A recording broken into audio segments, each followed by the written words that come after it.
attorney's office may be the source of the error. Ms. Gillette's response to Judge Webster's remarks prompted a heated exchange that very well could have placed her career in jeopardy. Tanya Sanchez.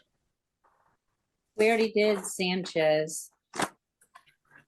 We have a Tiana Richardson and a Dustin Newport I still have. Well, hold on. That's not what I'm showing. What do you have missing? Why Disney adults are going bankrupt for Disney? Is this, I wouldn't say they're going bankrupt for Disney. Why Disney adults are going bankrupt for Disney?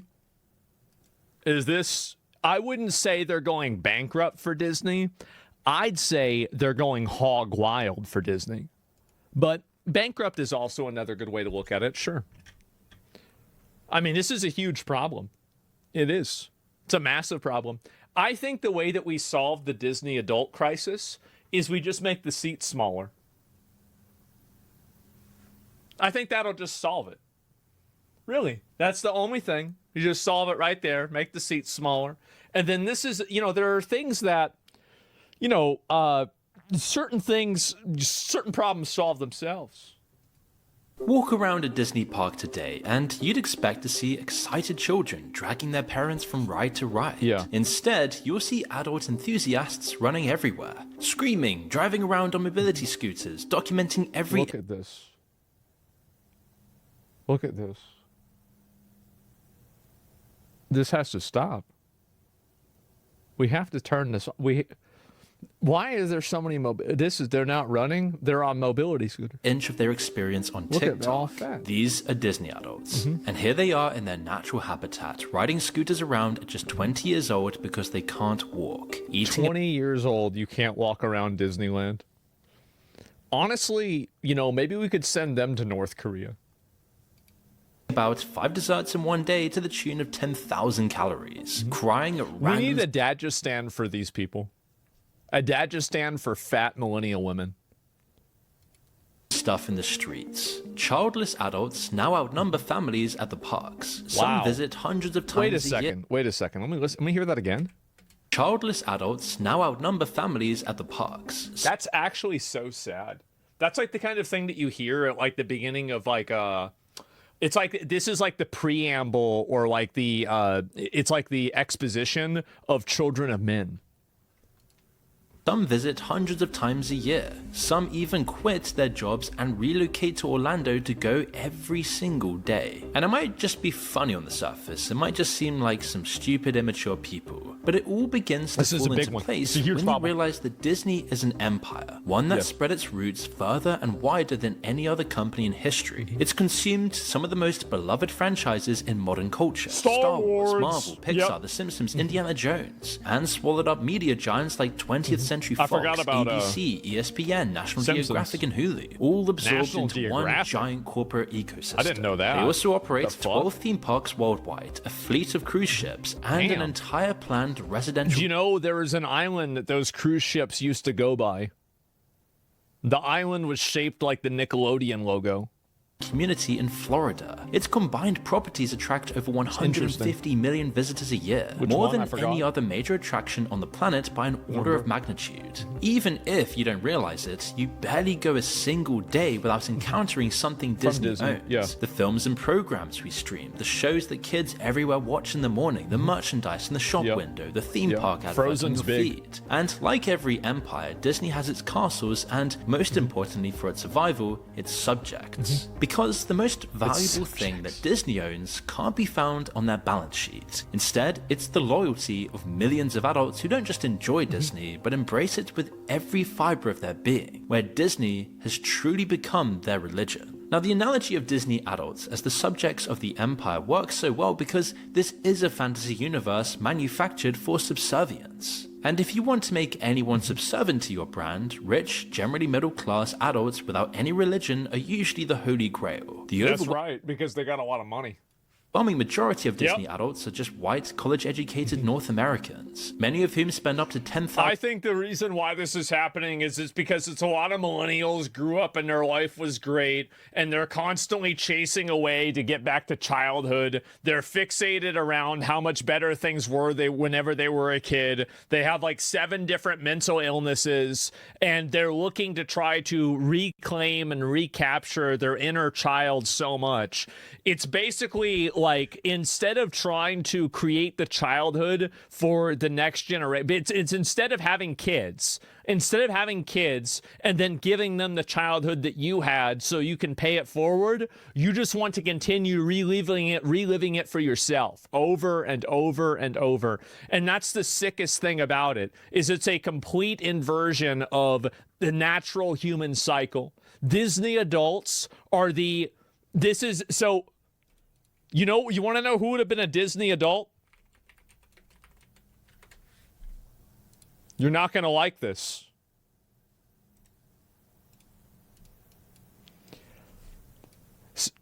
Saturn would have been a Disney adult. This is the same thing. And I guess they have something in common. They can't stop fucking eating.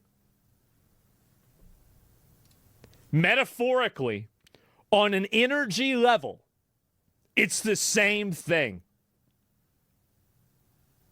Kronos? His name's Kronos or Saturn. It depends on which language you're referring to him in. The painting is called Saturn Devouring His Son or something like that, and it's by Francisco Goya. It was discovered after his death, if I remember correctly. $1,000 a year on just Disney alone, and a lot of the time, most are spending considerably more. It's going to be up Not Goya. for 2 days. About $35,000. You can easily burn through $1,000 in a single day at the parks without even doing anything extravagant. A Disney cruise can set you back more than a fortnight in Southeast Asia, yet for most, it's the only holiday they take. So think about what that really means. These are people with the money and freedom to go anywhere in the world, to explore different cultures, try new experiences, and see things that might genuinely challenge or change them. But instead, people just seem to come again and again to the same place, again and again. Not because they've weighed up their options, but because nothing else even occurs to them. Some will even go into huge debt to maintain their Disney addiction, even when their salaries don't stretch far enough to cover it. I think that there's an element of this that's like cultural, where people think that going to Disneyland is like a status indicator. And so they spend money being able to do this in order to maintain that status. This is very common. It's an older status indicator, right? It's like, somebody wins the Super Bowl. What are you going to do? I'm going to go to Disneyland, right? Something like that. But yeah. So somebody said it's soy boy Mecca. Is Disneyland Mecca for fat women? Fat millennial women?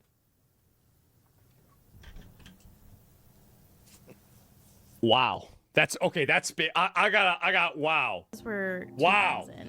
For the both of us. What? For both of us. For fucking what? That's big. You spent $1,000 on just being at Disney. I'm here. $1,000. Never trust a fat person to make a good decision.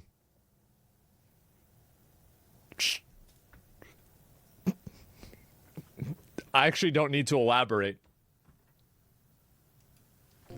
Just on the Disney crap. There you go. For a day. For 1 day. Some don't just visit regularly. They restructure their entire lives around proximity Shut to the parks. From there, you can visit every day if you want. And some people practically do. How does visiting nearly 3,000 times sound? Well, that has been done by this man, Jeff Wrights. He started visiting the park every day in 2012. Think about how the rulers of ancient empires made their money. They owned the land, controlled the culture, and dictated traditions and rituals. And the subjects paid for the privilege. Disney has achieved something remarkably similar in our world. It's Disneyland is feudalism. I love it. And it's getting stronger every single year. Disney adults naturally date other Disney adults through dedicated dating sites because who else would understand? Didn't we find a Disney adult dating site? We did. We did. I mean, that shows you that you can find somebody in this world. Yeah. You can get married in front of the castle. You can get married in the haunted mansion. And instead of a traditional... I don't think that one's so bad. Like, getting married at Disneyland, I think it's corny, but, it's not bad. Some Disney adults choose bespoke pieces to get married in, like these Mickey Mouses made in collaboration with some of the... Alright, okay, now we're at... I think getting married there is fine, but like this is too much. This is way too much. World's most premium brands, like Vera Wang. Honeymoons, also Disney, or maybe a Disney cruise. And if you're now thinking this must be as far as it goes, then you haven't heard of Golden Oak. Golden Oak is essentially for the boss level Disney adult. It's the most extreme form of constructing your life around Disney. It is a community within Disney World itself. I feel like I'm watching a video about Scientology. But it's like, I mean, at least like fucking John Travolta and like Tom Cruise, like these guys are locked in. It's like, this is like Scientology for fat retards. Of eye-wateringly expensive mansions that start at around $10 million. Homes are built to Disney spec with statues and paintings of characters in the gardens and on the walls, floors, and ceilings. So now we have homes, holidays, and relationships all inside the Disney universe. So what's left? Identity itself. What? Disney doesn't actually allow adults to wear full costumes to the parks. That's probably a good decision. I do the same thing because that way they're not, yeah, I mean, that's smart. Reserved for children, so employees dressed as characters remain the only real versions. Yeah. So Disney bounding means dressing. No, it's for safety. I mean, honestly, it's just like take away the IP stuff. Who cares about that? It's for safety. Like you have a person, like an adult, covering their face at Disneyland, interacting with kids, touching them. Like that's scary, man. It's really scary. To evoke a character without technically being in costume. Now the word means that these people are bound for Disney, headed that way to evade the costume police, but it portrays a deeper truth. These adults are both bound by Disney, a soft, comfortable cage that poses no challenges, and they are bound to Disney. They eschew individual identity and bolt themselves onto... Disney is a representation of their childhood. That's really what they're going after. It's not really about Disney itself. It's about either Disney as a social status indicator or being able to go there as a social status indicator, or about them trying to reclaim a lost childhood that they think that they still deserve. These characters instead. And then there's the most disturbing ritual of all, one that came to light through horrified employees. What's this? As you can see throughout this video, we use a lot of stock footage. And one thing that never really gets talked about with video creation is just how much time gets burned finding the right assets. Not just the editing, but hunting for the footage, the music, the sound effects, graphics, all across different What do you think the probability? Which is why I'm proud to say this video is sponsored like, what's by the percentage of Disney adults that have nose rings? Videos for years, women only. Because only Storyblocks women. gives you unlimited downloads of really female high-quality Disney stock adults with media nose with rings. just a simple monthly subscription. There's no per-asset fees, no surprised licensing. People say 100%. Just access to everything in one place. And that includes 4K and HD video, music, sound effects, images, templates, and motion graphics. All created by real artists, not just generic filler content. Not which AI. is why the footage actually feels authentic, not like stock you've seen hundreds of times before. And because it's unlimited, you can browse through and collect footage that helps you tell compelling stories like we've been doing in this video you're watching right now. With Storyblocks, you are can these try real different Disney edits, adults or test fake ideas, ones? swap music, change Have I been pacing lied without to? ever worrying that every download costs extra. It also just saves you a ton of time if you make videos. As Storyblocks members save an average of 3.5 hours a week, especially with things like pre-made templates and motion graphics you can drop straight into Premiere Pro or After Effects. And everything you download from Storyblocks is royalty-free and fully licensed. I do now. So you're protected forever. Which is why if you need unlimited stock media at one set price... You hear that protected forever thing? That was the thing that they sued Valve over. Head to storyblocks.com/moon or click the link in the description below. Disney adults often choose Disneyland as the final resting place for the remains of their loved ones. Disney fans want their ashes spread at parks. It's a forbidden ritual. Yeah, but it's forbidden to put people's ashes at any national park. This isn't anything that's unique to Disney, right? Have taken to social media to admit that they regularly have to go and clean the ashes of a dead person. One custodian told the Journal the Haunted Mansion probably has so much human ashes in it that it's not even funny. Now, custodians...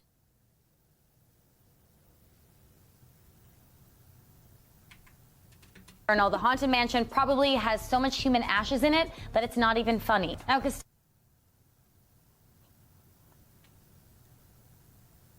oh my god! What the fuck? What the fuck?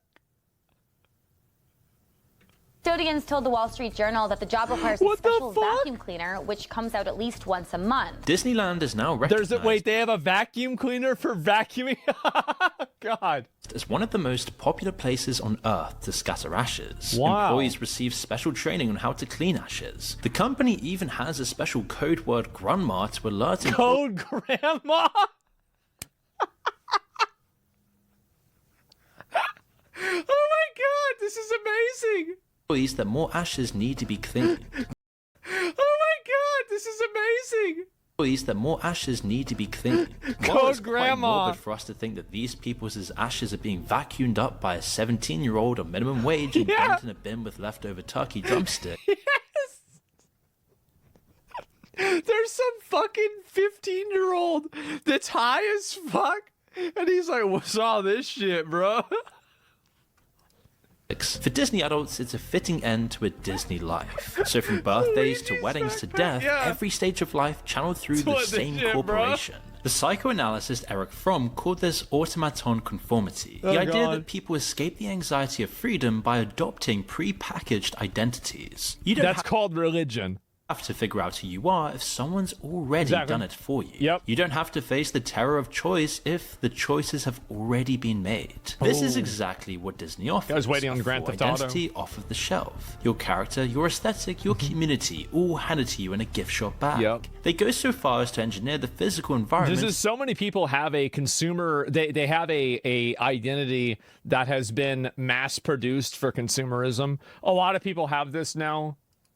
to It's make very sure weird. it sticks. The parks use patented scent cannons, called smellitzers, hidden in walls and vents, firing specific fragrances at you hundreds of times a day. The olfactory system, meaning your sense of smell, connects directly to the brain regions for emotion and memory, which is exactly why Disney invested Smell is the most powerful sense that can elicit memories. That's my understanding. Can elicit a vivid memory. heavily in scent engineering. There are also over 30,000 unique paint colors across the parks, including a shade called Go Away Green, specifically designed to make infrastructure invisible to guests. The background music in the morning is fast and exciting. Evening music slows down to make you linger and shop. So the brainwashing extends from the physical environment in parks, which still constitutes I think this is a bit of a weaker point because most companies and most people that run any sort of retail establishment do something that's similar to this.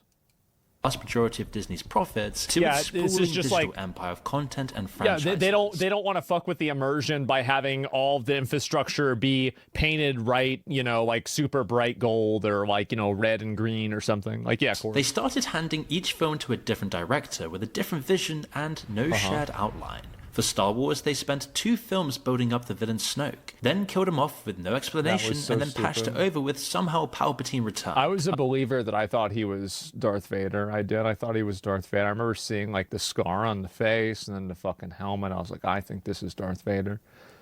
A line so lazy, it became a meme as soon as the credits rolled. Then there was the infamous Snow White, which we've made tons of videos on before. Hundreds of millions were spent on a remake where the lead called the original weird and the princess stalker. With a guy who literally stalks her. Yeah. Weird. So we didn't do that this time. While the romance was gutted, that one didn't work. Girl boss leadership arcs nobody asked for, where the dwarfs were replaced with CGI Nobody and it wanted completely this. bombed and everybody hated it, completely desecrating the original loved one. There's a pattern across everything Disney touches now, where ideology takes priority over storytelling. We've seen it with the conflicts in politics in Florida with just the parks alone. But also in movies and TV, characters are constantly rewritten to represent something. Where villains the problem is like anytime that you do a race swap or a gender swap with a character, the only time where it makes sense is if you're bringing in somebody who is an S-tier actor. Like, for example, they had Lawrence Fishburne play Regis in Witcher 3. Or they had, you know, for example, what's his name? Fucking Samuel Jackson play Nick Fury. I don't think people really care about that. But like whenever you're bringing in just like a random no-name actor to just do a race swap, like what's really what's the point for this? become strawmen for whatever ideological message the writers want to push. The old Disney movies at least told universal stories about love, loss, courage, and fear that could touch everyone. Now even Bob Iger himself had to publicly admit that Disney had been putting, quote, messaging over storytelling, and that he would finally no longer tolerate it. When the CEO of a company is saying that out loud, you know the rot has gone deep. Well, yeah, it's probably way worse than what you'd imagine.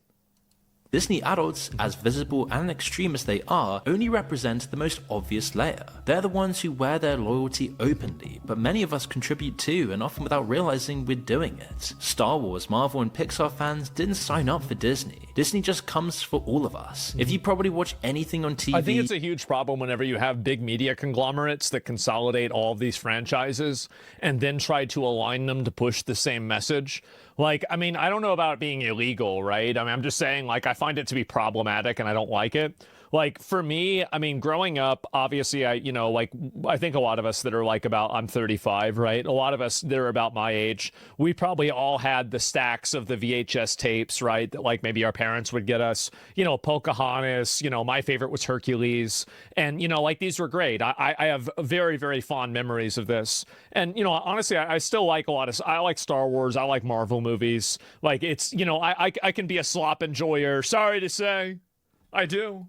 It's coming for you. When Disney buys these companies, it acquires fandoms. Entire generations of people who had built deep emotional connections to these franchises suddenly found themselves at the company's mercy. And in some cases, the result has been nothing short of vandalism, as we saw with the failed Star Wars movies and series, or the constant that's the message, really. Marvel reruns that seem to get worse and worse and worse. Let alone all the countless other franchises ruined in the blatant crusade of profit extraction. Now, you might roll your eyes at a grown woman sobbing over Goofy or Mickey Mouse, but Disney is an all-consuming beast that might destroy something you love eventually. We've mentioned it many times with films like Snow White, as this all tells us the most insidious thing about how the company operates. It isn't purely extrinsic, something bottled onto modern culture from the outside. It's intrinsic to our memories, our feelings, our sense of what safety and happiness mean. A company whose influence... Well, that's the reason why it's so attractive to people, is that it reminds a lot of these people of like what it was like being a kid. And I think it's a much larger, I don't know if he's going to get into this, but like this is the same with Pokemon cards. It's the same thing with Disney. It's the same thing with video games. It's the same thing with did I say Pokemon? It's the same thing with things like Genshin Impact. It's the same thing with like, even though they're not like, like super old. It's like, it's obviously that like Genshin Impact is made for mentally ill middle school girls, right? It's like, okay, there's a triangle, a circle, and then a square, and then another triangle. What's next? Oh, a circle? Good job. You did your daily quest, right? So it's like, it's made for retards. Basically, the game's made for retards. And so the problem is that overall, like, people try so hard, and I think it's especially my generation tries so insanely, incredibly hard to not grow up. That's basically the main goal. Never grow up, never be an adult, don't have your own kids, always be the kid. It's sick. It is. It's sick. And instead of wanting to create those experiences for the next generation of your kids, you just keep wanting to re-experience them yourself. I'll be right back. All right, I'm back. Give me a minute. Okay. Anyway. Grown inside of us since childhood, and it starts with something most of us completely underestimate. I mean, just think about some iconic Disney moments. Different films, different decades, different characters, but the same feeling. That warmth in your chest, that tug backwards to somewhere safe and simple. And don't get me wrong, in many cases, there is great cinema with Disney. The mere existence... I always thought these movies, honestly, I like Hercules, but I always thought the movie's kind of gay.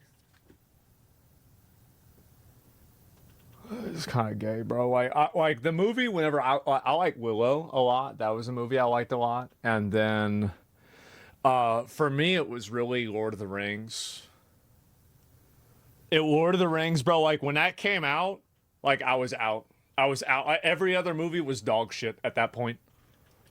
Of Disney adults doesn't negate everything Disney has ever done. Labyrinth. This is a company that captures something universal about childhood. The wonder, the safety, the simplicity, the beauty, the innocence, and put it into words and pictures in a way nobody has ever done before. And that turned out to be the recipe for insane success. It allowed America's soft power to expand across the world. And there's a word for the feeling Disney films try so hard to create, and it's older and more powerful than most people ever realize. What is it? Nostalgia. and it comes yeah. from two ancient Greek words, nostos meaning to return home, and algos meaning pain. It was actually coined as a medical diagnosis in the 17th century to describe the crippling PTSD? homesickness of Swiss soldiers fighting abroad who longed for their homeland so desperately that some became physically ill. I didn't even know. Nostalgia I've never isn't heard happiness. It's closer to a kind of grief, a yearning for something you once had or think you had that you can never fucking sin. Yes!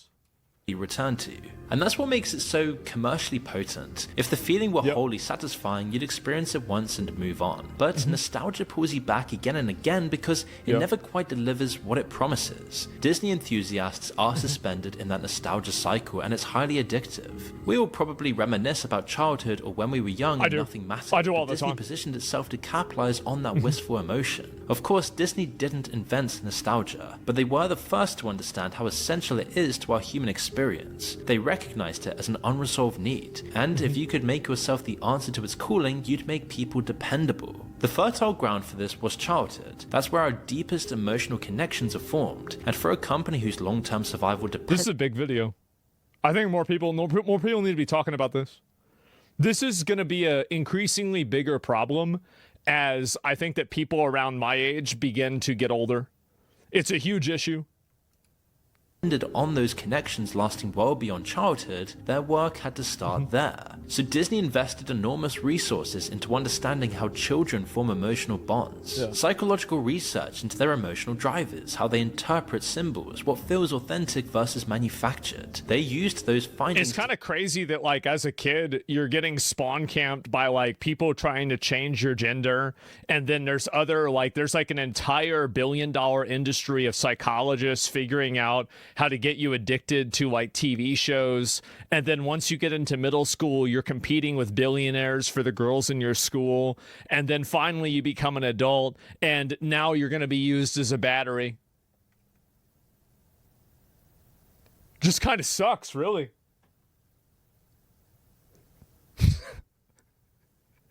I mean, really kind of sucks.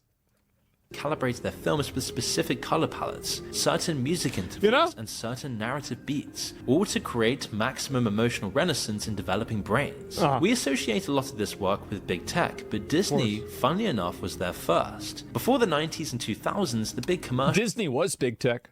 The technology they had to make some of those movies was crazy. Like, they were head and shoulders above like everybody else. The problem was still that children's... By the way, you know what went harder than any Disney cartoon? Popeye the Sailor Man. It's not even close.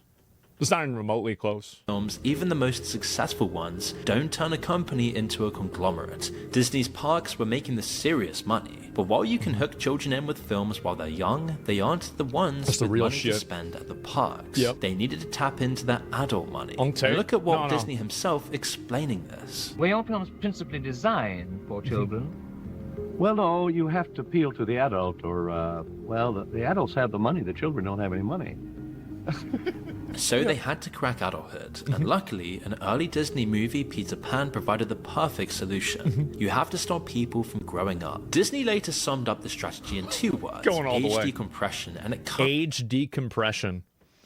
That sounds like, you know what? That sounds like somebody that like was talking about that topic I was talking about earlier, right? Comes into its own in the last 10 to 20 years. We've been sold the idea that adulthood is a rude awakening, and of course it feels like it is. It sucks. I wish I could be a kid again. Absolutely. 100%. But you can't be. Sometimes work, bill, rent, stress, disappointment in friendships, relationships. Like I got bills under my fucking desk. I gotta pay. Song on the street unless they're intoxicated or going through some sort of mental crises. Strangers glare at you for making eye contact. You spend your days in cramped flat shares, walking concrete streets, working in glass offices. Not extraordinary places bursting with color and life. This isn't what you were promised throughout childhood. You're a princess, a prince, a chosen one, just waiting to be discovered. But the problem is that when you treat adults like children long enough, they start to behave like them. The infantilization of culture is now endemic to society. It's my safe space. I'm protecting my energy. This is my self-care. We've built an entire vocabulary around retreating from challenges and wrapped it in the language of mental health, which... This guy is cooking so hard right now. Holy fuck, this is good. I've been waiting on this for a while. God damn. Adulting? Yeah, bro. Like this is big. I'm gonna take this back 15 seconds real quick. Listen to this again.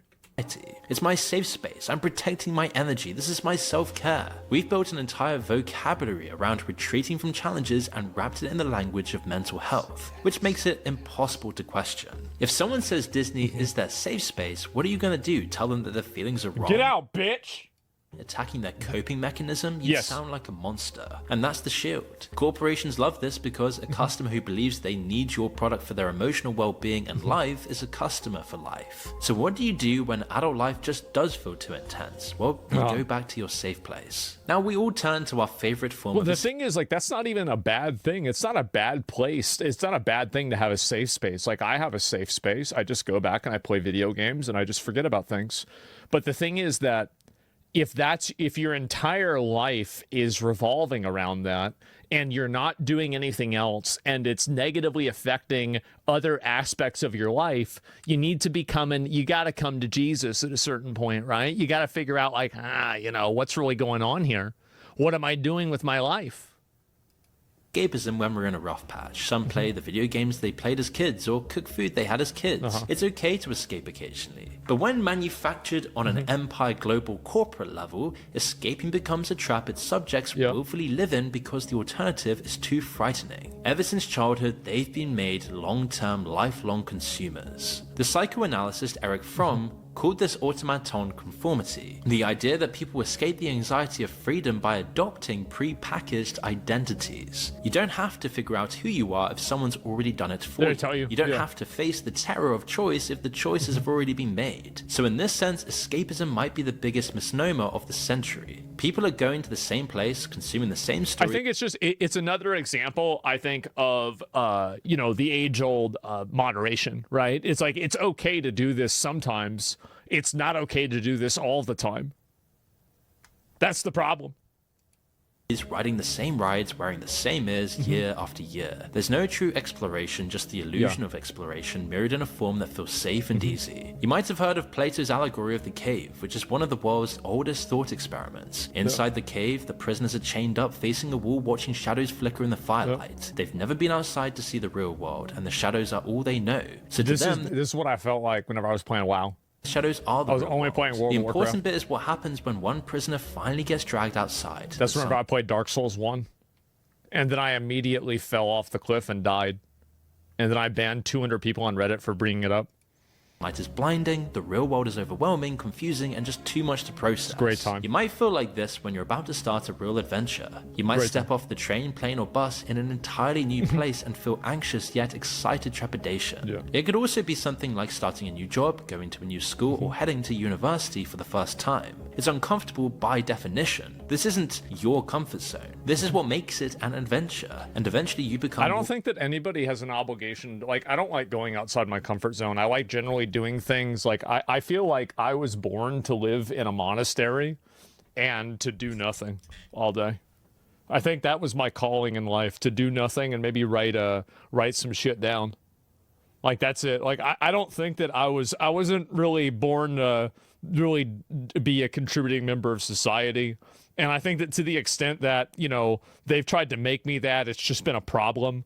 And, never too late. Yeah, sure.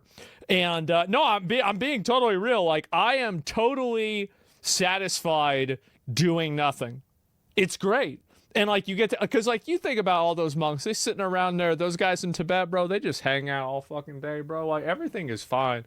Like, I bet they have blood pressure of like fucking like 95. Like, they never been stressed out in their life. There's never been a problem ever. Somebody's gonna get worried. Everything's gonna be fine. Comfortable. Low These cortisol, where life happens. No cortisol. When someone feels thrown into the unknown, their first instinct tends to be that they want to go back. Disney manufactured a fake representation of adventure that keeps people cocooned inside their cave. And honestly, it's kind of evil genius. For the most extreme followers, it made the cave so beautiful, so emotionally optimized, so perfectly calibrated that the real world just could never compete at all. But Plato's point wasn't that the cave is evil. Well, it's also like, I mean, because you got to keep in mind, like, there's another factor of this, and then it's that you know, like you have a lot of young people and like you're 24, you're like, you know, like let's say you're 30 years old and like you don't have a college degree, or let's say you got a college degree in graphic design and you got replaced by Chat GPT and you're fat now and you don't have a girlfriend.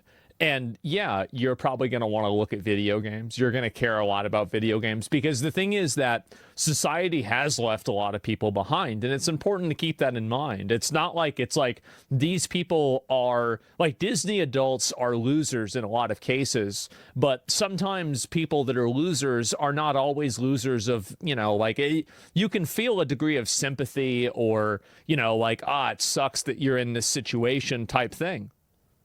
It is. It does. It sucks. It's sad that they're in that position.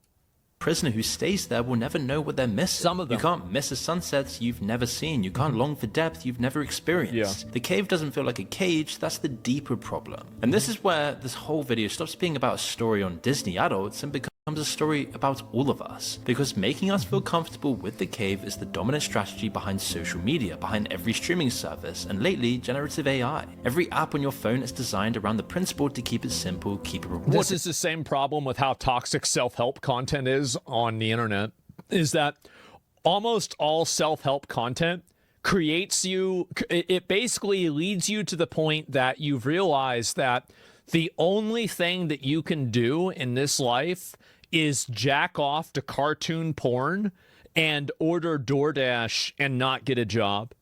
That's it. And society, whether it's because of the Jews, women, the patriarchy, Donald Trump, Joe Biden, your teacher, let's see here, stereotypes, whatever it is, something is keeping you inside, and the best thing that you can do is jack off to OnlyFans and order DoorDash. That's it. And a lot of self-help content on the internet is focused around creating this runs a long-range radio, 915 megahertz, no Wi-Fi. This runs on Wi-Fi, no long-range radio. Different frequencies, different hardware. They have absolutely no way to talk to each other, except they just did. And that shouldn't be possible because these two devices don't share the same modulation technique, the same radio hardware, or even the same frequencies. And they definitely shouldn't understand each other unless what we think of as the internet isn't actually cables or towers. It's just routing. And once you realize that, some very strange things become possible. And by the end of this video, I'm going to show you where this is all heading with one of the strangest rigs I've ever constructed. I'm still shocked that it actually worked. But first, you need to understand what made that possible. Over the past few years, covering decentralized radio tech, building nodes, breaking things, and testing systems that most people never even see, I kept seeing the same name come up over and over. In the comments, in forums, in my DMs, a project I'd mostly ignored, Reticulum. Some people have started calling it the hacker network, not because it's illegal, but because it represents a completely different philosophy about how communication should work. Open, autonomous, sovereign communication that doesn't rely on permission or centralized infrastructure. And instead of just talking about it, I decided to build one to see if the idea actually holds up in the real world. But why do we need something like this at all? The problem is, today our devices are very capable, diverse, and ever-changing. But despite that, when we attempt to communicate, our data must flow through remote infrastructure run by other people. So if I want to send a message to Amelia, she's literally downstairs in the same house, something strange happens. That message doesn't just go from my device to hers. Instead, the packet leaves our home network, travels out to remote infrastructure run by companies we don't control, possibly hops across multiple data centers, sometimes across state lines, sometimes across countries, passes through a chain of intermediaries, and only then does it come all the way back into the house to reach helplessness. It is, and it's also not even really, that's not true. It's not creating the learned helplessness, it's enabling it. And that's what happens a lot. I see it constantly. keep them coming back. Swipe right, swipe left, like, subscribe, follow. Don't make anyone think too hard. Don't make anyone wait. Don't make anyone uncomfortable. Nobody wants to Reduce think. every interaction to its simplest possible form and repeat it infinitely. They create environments where the content is familiar, the rewards are predictable, and the outside world, with all its friction and ambiguity. Well, the rewards are not predictable out of social media. That actually was what makes it even more addicting. It's called a variable reinforcement schedule. It's like a Sigmund Freud concept, right? Or is it no, B.F. Skinner, I think. It's one or the other, I forgot which one. That's the concept they have. It's social media is unreliable and it is uncertain, and that's the reason why it's so addictive.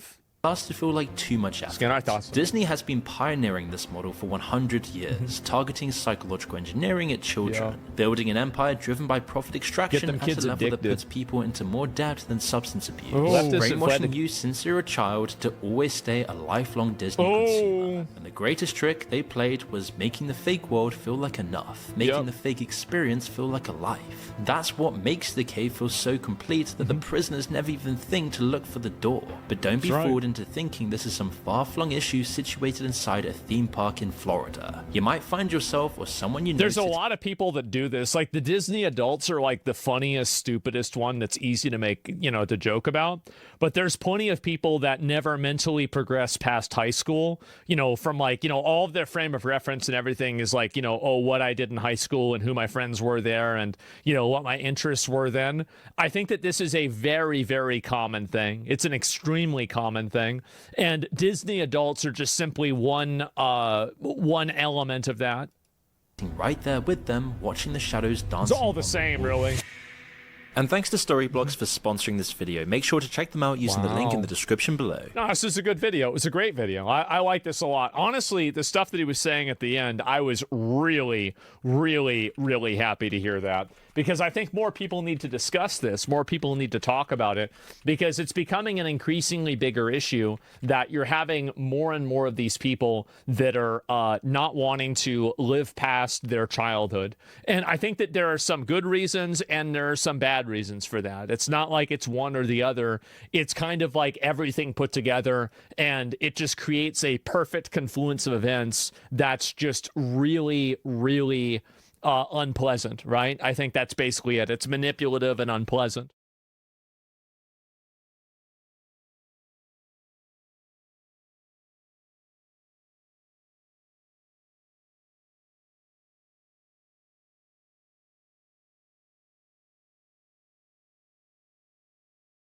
He's the W Flash. Yeah, he's the GOAT. That's why he's the GOAT. I was thinking that's how I would have played it, and then he did that exact. God, the flash over the Q, hold W. I mean, it's just pure sex. I'm not gonna lie. That's how I like to start a video. Double longsword up.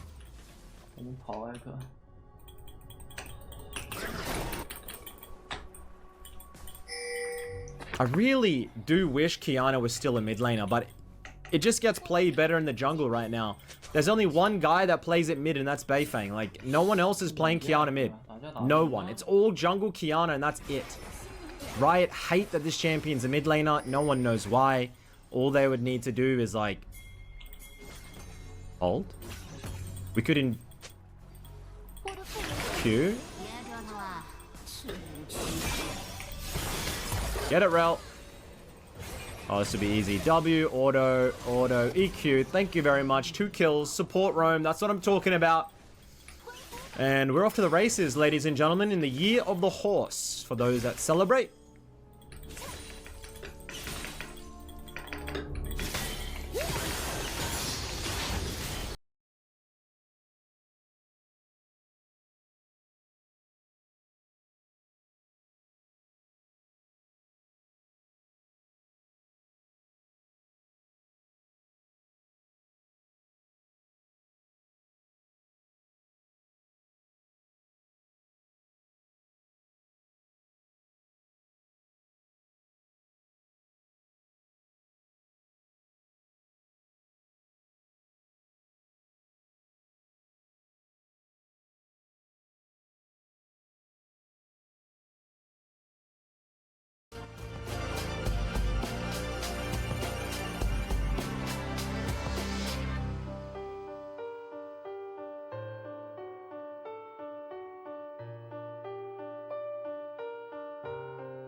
Canada are now begging online for free housing? I'm a scholar of the far right who A has scholar of the far right? I can see why you don't have a job. fled the United States to Canada, and She fled the United States. Need help. By the way, for the people wondering, this is not a funny joke. This is an actual real person. I'm a researcher of the far right. I am sitting on 10 months of rare and priceless ethnographic data on a violent Christian nationalist church. I have not had time to analyze it yet because I've been so busy waking up with this weight on my chest and frantically needing to go. This is day one as a refugee in Canada. We made it across the border. I don't have a home. It's so hard. It's so hard. Every choice is so hard. The fear we felt crossing the border. Oh, and she was also a teacher. My students just turned in their midterm exams. The situation in Canada is absolutely dire. The housing crisis here is worse than in the United States. Yeah? I lived in LA for 6 years, and I would have never guessed. And I have not faced rent as bad as here. When my partner, our cat, and our dog fled the United States, we headed north with the goal of being close to where our families are located. This is The Walking Dead? Well, we have to go north. It's fucking The Last of Us. We have to go and find our family. My partner and I are here on a visitor visa, which is a 6 months possible stay for Americans. But while you're here on a visitor visa, you can't work. So we are currently surviving off of what savings we could get together before we fled the United States. And that's not terribly much. No way. So you're broke? I would have never guessed this. So you had a total fucking psychosis moment. We've got to get out of America. We've got to flee. Big surprise. A person like that doesn't have a lot of planning. That poor dog. I know, this poor dog. And in Canada, I think it's actually the cost of living crisis is worse here, especially when you are shut out of the healthcare system, when you can't That's crazy. access any of the resources that Canadians have access to. And that's understandable. Sounds like it's understandable, you know. I'm wait a minute. Not a citizen of the country, but wait a minute. So it's understandable that they don't give health care, but these are the same people that think that America needs to give health care to illegals? it is making the financial situation dire because we can't work. Because there are 2 adults, a cat and a dog. We are looking for more than a room, but a 1 bedroom, 2 bedroom. For free. If you know of a studio, 1 or 2 bedroom apartment that we might be able to rent or stay in for free, please DM me. Guys, does anybody have a house that they can give me for free? Are there any houses? This is the ask. This is the ask. I need to live in your house. I need to live in your house with my dog. As horrified as I am to be revealing my location. So if you... Why do you think it... Who do you think is after? Do you think Donald Trump's after you? Like they're trying to track you down and like capture... What is this, like a Handmaid's Tale? No, she does actually believe she's being tracked. And I have to be able to get across the border with my cat and 2 suitcases and what I hope will look like junk in the back seat. Any other moment could be the kickoff to a genocide. I'm tired of being afraid when I'm teaching in classrooms that somebody's going to come and shoot it up. As a non-binary person and as a leftist. Do you think the United States is like they're trying to track you down? It's like 12 years a slave. They're going to go onto the plantation and they're going to see her working at the Starbucks. Like, that one, bring her over here right now. You're going back to the plantation over there in California. Nah, she ain't got no papers. She not free, man. Now she can stay there illegally once her visa's up, just like all the Indians. God. Is that what they do over there? I'll get in touch with you. They all just overstay their visa? DM me. I will be checking my messages regularly. If we can't find housing, we're going to have to leave, and I don't know where we'll go. I think that you should go to Iran. I think you get to go to Iran. It's a great place. They're very musical. They do musicals. They're very musical people. I know they're singing, but I'm seeing just guns and shit. This isn't a music video, Hassan. I hope that this works. I looked at an account, left it less than a month ago. They didn't even have enough funds to... Wait, so she didn't even have enough funds to survive for a month? Oh my God.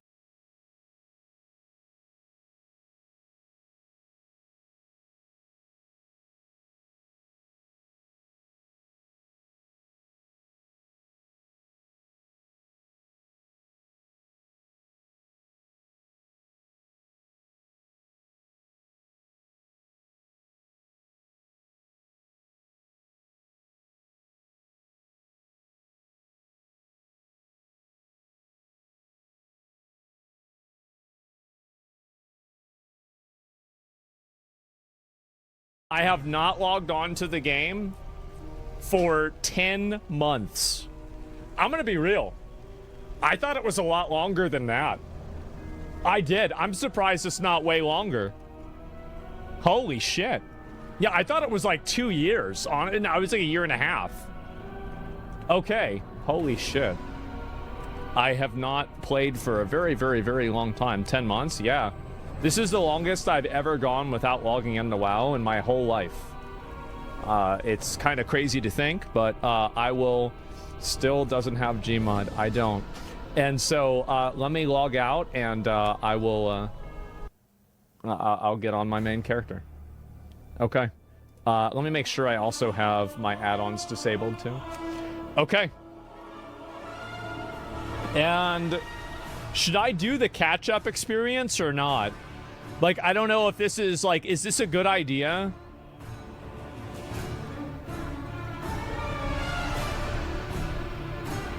You know what? Let me do it and just see what they say. But, yeah, for gear, let me just see what happens. Everyone says no? Okay, all right. Everybody says not to do it. It gives you some on-par gear, but you can leave anytime. Okay, well, I'll just... listen, I'm not going to worry about it right now, okay? Let me just get on... Let me just get on the character, and we'll see what happens, okay? It's easy and fast. Don't try it. Okay, I'm going to do it. I did it. I'm doing it. I'm doing it. It's too late. Okay, so now what happens? Yeah, I mean, if I get better gear, I feel like I kind of need that for the new expansion, right? I mean, I feel like that's necessary. Okay, so... Oh, I can't even load. Damn. The Arathi Highlands. Wait, what? Once bitterly contested. Wait, what's going on? A tenuous ceasefire between the Horde and the Alliance. Yeah? But though the armistice brought a measure of peace, a new threat has thrown the region into chaos. Stromgarde is under siege, and Hammerfall has suffered heavy losses. You have answered the call for aid. That's me. Stand ready to join the fight. I'm back. Oh, wow. Stand together with the Horde and the Wait, Alliance what the fuck? to secure the Arathi Highlands. Why are there a bunch of gnolls in the air? Oh, shit.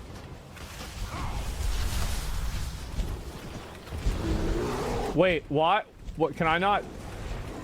Do I not have normal flying? Like, what happened? Here, give me a minute. Let me go to add-ons. I'm gonna disable all my add-ons.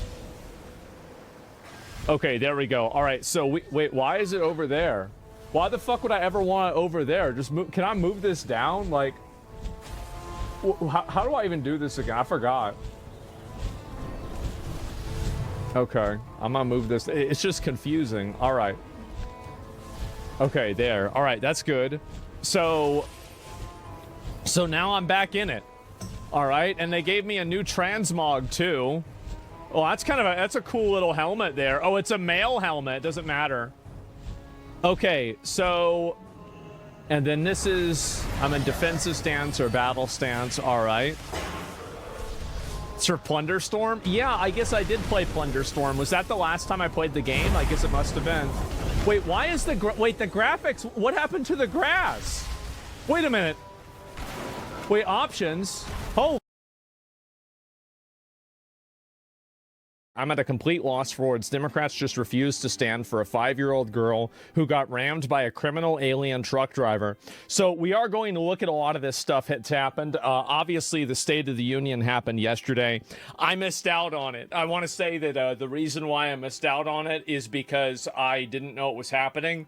And I found out like 4 hours after I canceled stream. And I was like, ah, shit, I should have been live. So yeah, I had no idea at all about it. And I'm an idiot. I'm a retard, right? You're busy jorking? Yeah, it's pretty boring. Well, we'll watch the highlights that are probably more entertaining, obviously. So, yes. Anyway, let's take a look at it. Democrats just refused to stand for a 5-year-old girl who got rammed by a criminal alien truck driver. These people have no morals, absolute demons. And she's here this evening with her dad, Marcus, a fantastic man. Delilah, please, you are a great inspiration. Please stand up. Wow.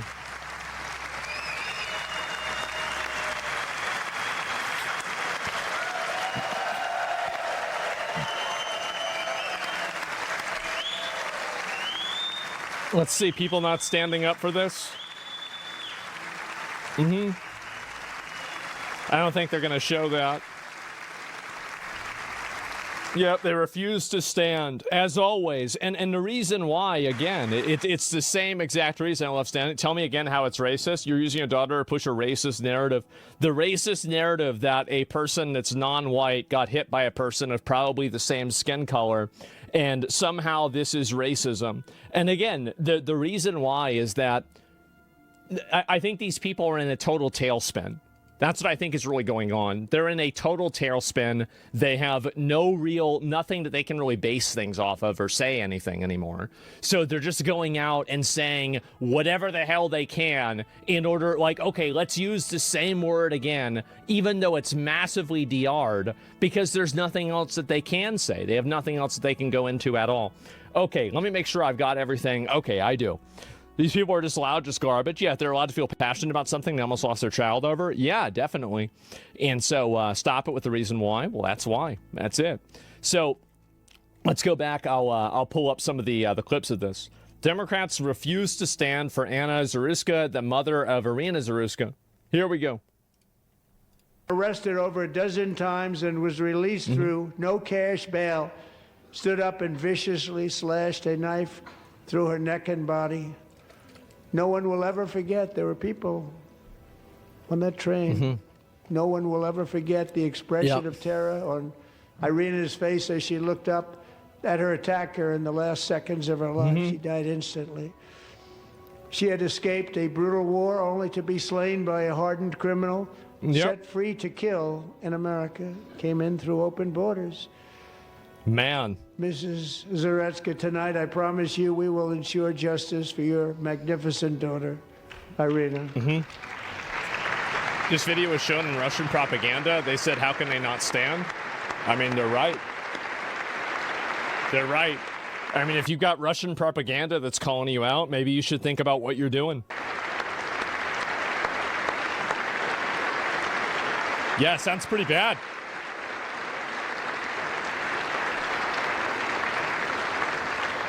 At least know the truth about this, because it's a crazy narrative that's just wrong. So somebody's saying there's a narrative about this. Okay, explain what the narrative actually is. What's the narrative? How do you not stand? How do you not stand? I'm asking this Congress... Man, what a surprise. Yeah, they're not standing because they know that it will make them look bad. That's the reason why. And they don't really care about it anyway. Everything as a narrative is stupid. Well, let me go back. I'll say, first and foremost, her death is horrible. It's awful that she died. Okay, sure. But, like, what's the...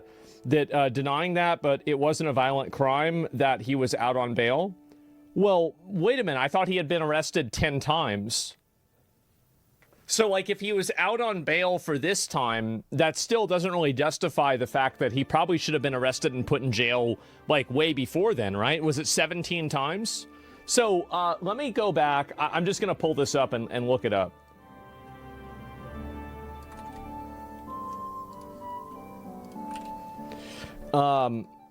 What did the killer of have as prior arrests and convictions? Okay, let's take a look. Let's see. Let's find this out right now. Let's look it up, and we're gonna find it right now. He had been arrested 14 times with records dating back to 2007, with included a mix of misdemeanor and felony charges such as shoplifting, larceny, breaking and entering, felony conspiracy, trespassing, assault, including assault on a government official, and assault on a female. Wow. Sound familiar? Drug-related offenses, possession of a firearm by a felon, misuse of the 9/11 system, and making threats. He had at least 3 felony convictions, including convictions for breaking and entering in 2014 and armed robbery. Now, let me ask you something. Do you think this is a person that should have been let out into the public? I never defended it. No, well, what is this? He did not come in illegally through open borders. What was his immigration status? I have no idea about this. Was a U.S. citizen. No integration. Okay, so yeah, I don't know why he said that. That seems stupid. That's retarded. I don't know why he said that. Sure. What does that have to do with it? Oh, you got unmuted. You're unmuted. And he wasn't an illegal or an immigrant. That's, I mean, like that's that's irrelevant. Like I understand, listen, like I understand that like what Trump said was inaccurate. He shouldn't have said that. But I think that you're missing for the forest for the trees here. Like you're hinging on one little word and it's like, yeah, he's wrong. He shouldn't have said that. It was stupid for him to have said that, for him to have said that. But at the same time, what's really the conversation here? Is the conversation about whether somebody is an illegal or not? Because also, there are many instances of illegals doing things that are similar to this as well. There are millions of, not millions, but there's a lot of these like illegal, basically like miniature Epsteins all over the fucking country. So all I'm saying is he's consistently been using a talking point. And for people about illegal immigration, he's not an illegal immigrant. That's what I said is the truth. All I ask for is for you to be made aware of it. What do you think that changes? What do you think that changes? Isn't truth something we should value? I know that, but like what I'm saying is that what does that change about the conversation? And you're right. You're not wrong about this. But like what's the point about this?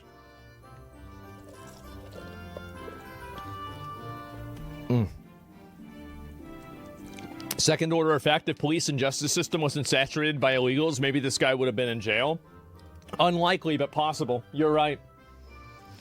I'll let this, because I feel like this is, again, like this isn't really much of a point, really. I mean, it's not really like, okay, I get that. Yeah, Trump shouldn't have said that, etc. But it's not really a big topic. Like, who cares? That's not really the, that's not really what matters here. Don't ban the guy. Why would I ban him? Like, he's not wrong.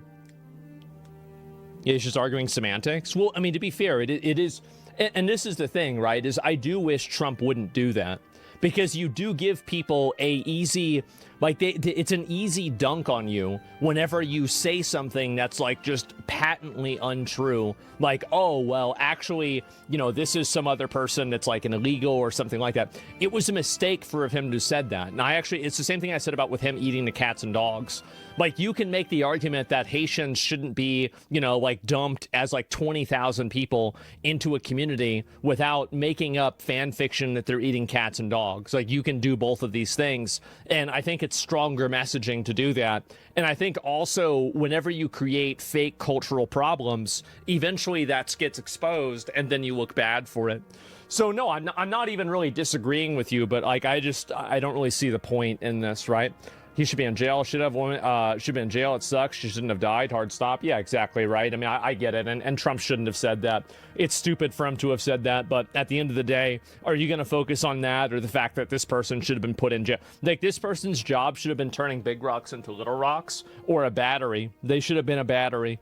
And unfortunately, we have, a community and a culture that puts empathy for a victim, a victim for a criminal over empathy for the victims. And that's what happens.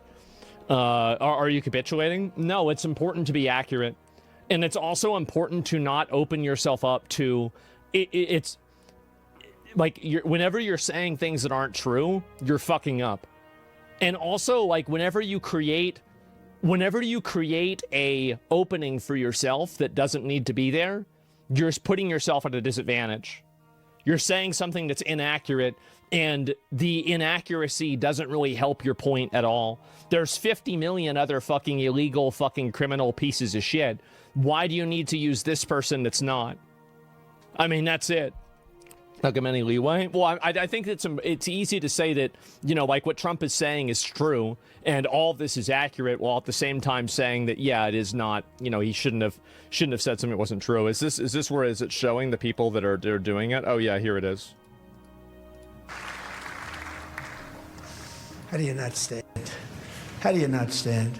I'm asking this Congress to pass tough legislation to ensure that violent and dangerous repeat offenders are put behind bars. Yep. And importantly, that they stay there. We need to, the thing is that we can't just have a massive prison population and it's going to cost a lot of money. We have to bring back mandatory prison labor. That, like, both of these things have to happen. Like, you can't have, for example, because, like, there's a huge crime problem in the country. There's a massive amount of people that commit crime, cause problems and everything. We have to figure out a way that we can make money off of these people. And that's what I think needs to happen. And so someone states have it. Yeah, they do. We need to bring back chain gangs. We need to bring back the license plate printing. And honestly, like, I saw that the system they have in El Salvador, it seems like pretty nice. Honestly, it seemed pretty nice to me. And honestly, I bet for some of these guys, it might even be better than where they were coming from. So, like, really, it's kind of a benefit, in my opinion. And on top of that, it's about learning a skill. If you have these criminals that are able to, you know, effectively learn a skill and educate themselves and be good at something, that means that whenever they get out of jail, the probability of them, because I think that this is really what happens, right? So unless you just want to shoot all the criminals or put them in jail forever, which is, like, in some cases, I think that is the right answer, but not all cases. In some cases, maybe somebody has to go to jail for like 10 years or 20 years or something, but then eventually they get out.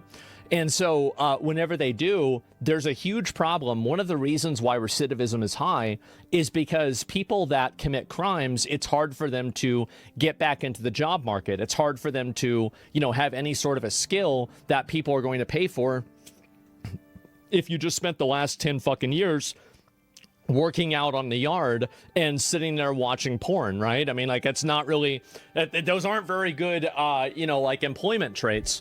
And so if you have these people that are creating and generating a skill, you know, like, imagine what it's like if some guy was, and I'm not saying welding should be one of these, but, like, theoretically, if you had a guy that was doing welding in a prison for 40 hours a week for 10 years, this guy would be able to come out of prison and immediately walk on to, like, a $30, $40, $50 an hour job, assuming that he's just average for a person who's done this for 10 years, right? And so this is the issue, is that you're setting these people up for failure by making them sit there like bots. That's it. Because when you make people sit there like bots, then eventually they get out of jail, they can't get a job, they can't get any way to feed themselves, and so then they turn back to crime. That's what happens. So you have, like, I say, oh, mandatory prison labor, and people think that, like, this is a bad thing. I don't.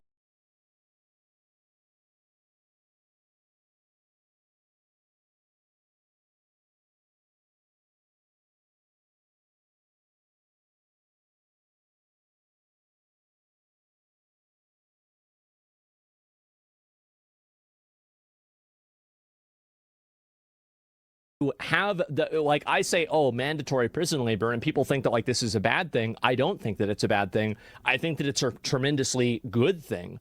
And not only is it a good thing for the taxpayers, but it's also a good thing for the workers and for the prisoners, because they're able to generate a skill. They're able to, you know, have something of value that after you leave prison for 3, 5, or 10 years, think about it, right? I mean, you've got nothing else that you're doing other than learning how to, you know, be a tattoo artist or learning how to do X, Y, or Z thing. You're going to be a virtuoso by the time that you get out of there. Like, I remember Cody, my friend Cody, was in prison for like 3 years, right? And, like, the guys that he had there that were, like, especially, like, artists there, these guys were, like, I mean, they were incredible. Like, they were amazing. Like, he showed me, like, photos and shit of what they did. Like, because a lot of the guys, the thing is, what's funny is that, you know, obviously, like, whenever he was in prison, you know, they you know, you get internet, right? And so, like, in the process of them getting internet and they have phones, he would show them my streams. And, like, his friend who, like, I think that it was like a meth head axe murderer. He killed like 5 or 7 people as an axe murderer, loves my streams. He watches. And so I've got plenty of people apparently in some of the Texas prisons that watch the show.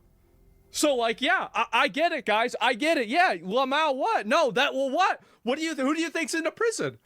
Yeah, he had a meth crash out. He killed some people with an axe. That's what happens. Like, fuck, you guys have internet, right? Exactly. And so, Trump didn't say he was an immigrant, but she was. That dude made you talk about something Trump didn't even say. I'll go back and I'll have to listen to it again, but I think that he did, but I don't remember. And so, anyway, what my point is that, you know, a lot of these guys, they're sitting there doing fucking nothing, but a handful of them that can do jobs like, you know, for example, being a tattoo artist. This guy, apparently Cody told me, was like, he's already banked like $200,000. Like, can you, like, and like, the thing is that the way that they do, like, money conversion over there is, like, kind of confusing. But, like, you know, because there's, like, out of jail money and jail money. Yeah, he's already banked $200,000. Who cares? Well, you want to, again, the primary focus should be removing these people from society, but the secondary focus should be making sure that they don't cause problems whenever they reintegrate into society. I don't think that reintegration and rehabilitation should not be focused on. I just don't think that it should be the primary focus. The primary focus should be keeping the public safe, and the secondary focus should be rehabilitation. So really, I'm talking about that secondary focus. That doesn't mean that you don't have the primary focus. It doesn't mean that that isn't the guiding principle, but outside of that, you have to make decisions too. And that's the point that I'm making. You guys see what I'm saying here? Victims care if they don't rehabilitate? Yeah, sure.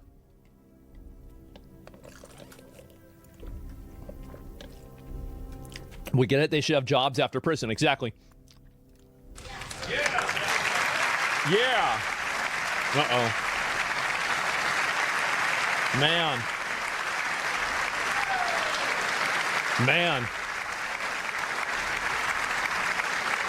Starting last summer, Yeah, that's great. I mean, I'm not really surprised at all. Oh, yeah, there is the Democrat counter event. We're going to watch that, but not yet, okay? So, where is this here? Oh, yeah, this same guy, Representative Al Green, held up a sign that said, "Black people aren't apes," at Donald Trump's State of the Union. Oh, my God. Who are you helping?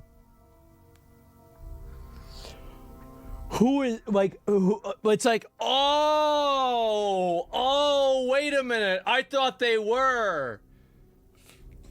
Oh, shit. Okay, wait. Okay, this changes everything.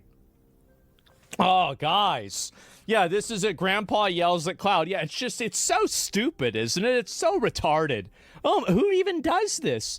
What a buffoon. I know, what a buffoon.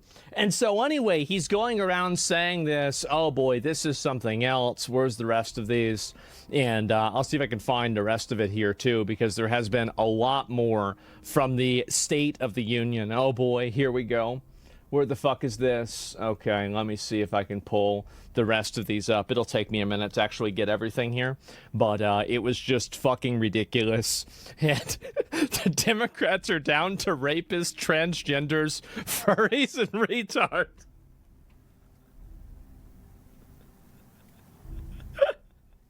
It's not... It's like the Suicide Squad. It is like, it's just like the biggest group of people that are like dysfunctional. Oh my fucking God. And women. Yes. Oh God. No, not that. And where are these here? I'll pull up the other ones. And yeah, where is this here? If I can find the rest of these. Oh yeah. So where did it go? I'm just going to line all these up and we're going to go through every single one of them. Okay. So where the fuck is this? All right, we're good. So Representative Bynum says it's racist for President Trump to say the government should protect citizens over illegal aliens. So he actually went out and said this, right? Let me see if I can pull up the other clips here on this too, because it's pretty fucking funny. Where is the, I guess maybe the illegal one? Uh-oh, no, that's not it. Where the hell did it go? Okay, it's not always bad. Yeah, sure. Oh, yeah, here it is. Got it. If you agree with this statement, then stand up and show your support. The first duty of the American government is to protect American citizens, not illegal aliens.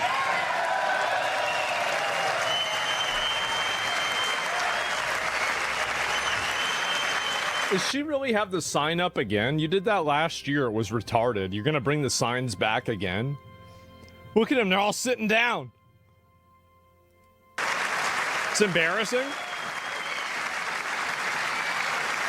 Well, I hope that people, like, after they see things like this, they're able to see this problem for what it is. And what the problem really is, this is what's going on, is that these people are trying to basically create a underclass of people through illegal immigration that they can use for voters. That's the goal. Gals, me Mutahar, and in this saga of mass surveillance. I know I've been talking about it a lot, but it seems like things are ramping up even faster than I expected. Ladies and gentlemen, Apple decides that they're gonna usher in the world of age verification. Yeah, literally baked right into your cell phones. Now, I'm gonna be completely real with you, regardless of if you're an Apple user or, you know, an Android user, right? Like, depending on which operating system you have, you're all pretty much screwed, okay? Literally the best way to handle this, and I'm not even joking with you, is probably go back to the days of dumb phone engages, okay? Like where this kind of crap never existed. Anyways, though, I don't have this stuff sitting on my desk for no reason. Ladies and gentlemen, this is the message that it seems people in the United Kingdom are getting. Confirm you're 18 to update your restrictions. We're at a point where downloading an application off of the App Store might require you to confirm your identity. Now, before we go into this, I just want to say this might actually be probably the best of the dog shit that we're getting, okay? Now, I'm not a fan of any of this. I think you all know this. But I'm at a point where I'm looking at probably the somewhat best implementation. So the way that this works is Apple says they're going to use information about your payment methods or actually see how long you have an Apple account to confirm you're an adult. Now, if you're somebody like me, you probably made your Apple account back in like the 2010s, you know, late 2000s. And if you're that old, like if your account is that old, Apple's probably going to say, yeah, this guy's probably 18 years of age. Like if your account is 18, you're 18. And that's a normal way to look at it, right? But of course, this is the way that Apple's going to do it. Use a credit card to confirm you're an adult. So basically, you take your credit card out, you put it in front of the screen, Apple looks at your credit card and says, whoa, you're over 18. Now, why is a credit card a good method? Because the credit card, no matter where you live, from my understanding, you gotta be over the age of 18 to get one. You might be like, but what about minors? They have access to credit cards only if they're connected through their mommy and daddy's bank account, from my understanding at least. At least in Canada, a minor cannot sign a credit card contract. And that's a good thing, okay? Credit card companies are fucking terrible. If you use a credit card, use it like a debit card. Don't fall into credit card debt. Of course, obviously everyone can't control that. And this is not me doing the credit cards are predatory rant, okay? I'm just giving you my honest opinion on this. But yeah, using your credit card to verify your age, actually not a bad idea. You know, to be fair with you, even Steam does this. It's basically the bare minimum you can do to actually get there.